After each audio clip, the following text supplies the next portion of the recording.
There are some videos na lumalabas po, if I may share again, na yung iba po doon, allegedly, again, let me reiterate, allegedly, were transported from their barangays, papunta po doon sa lugar, pinangakuan daw po, nababayaran po sila, at pakakainin po. In fact, yung iba po sa kanila ay nagreklamo dahil allegedly ang pangako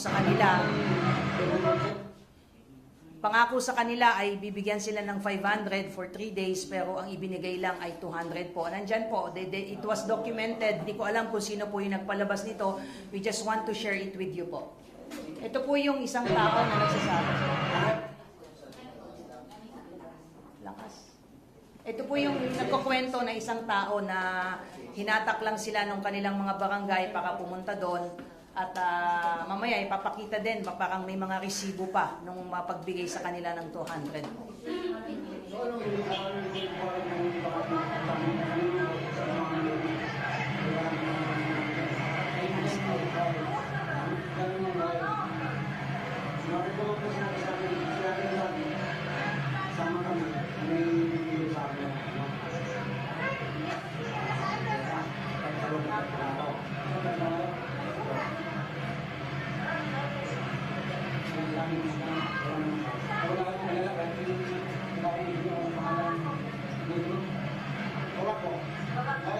We were just providing you this po, mamaya po. Ang sinasabi lang po ng tao na ito, may mga kapitbahay po sila, in-invite po sila na pupunta po dito sa lugar na ito, sa EDSA, particularly for 3 days with a commitment na babayaran po sila.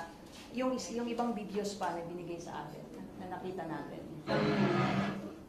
Ito po yung nililista po, yung mga pangalan po nila. Nililista po nung binibigyan na abutan po sila. Allegedly, again, allegedly, ng mga kinumit po sa kanila po na pera po na yung una daw po, allegedly, ay 500 daw po yung pinangako sa kanila. But it turned out, doon po sa ito po, ipapakita po natin ito yung logbook po na yan. Yan po, medyo pinilabuan lang namin yung mga pangalan po, nakalagay po dyan 200 po. So isa-isa pong ibinigay. So yan po, hindi po galing sa amin yan, nakita lang po namin yan, kumakalat po sa social media. So I'm not sure po kung ito po, if you are referring to the same scheme po kung bakit naandun po sila. Without demeaning po yung purpose and meaning po ng mga tao po na nandoon. Sana naman, again, we don't want to prejudge po yung mga kababayan po natin dito na napangakuan at na nagamit po for their own vested interest po.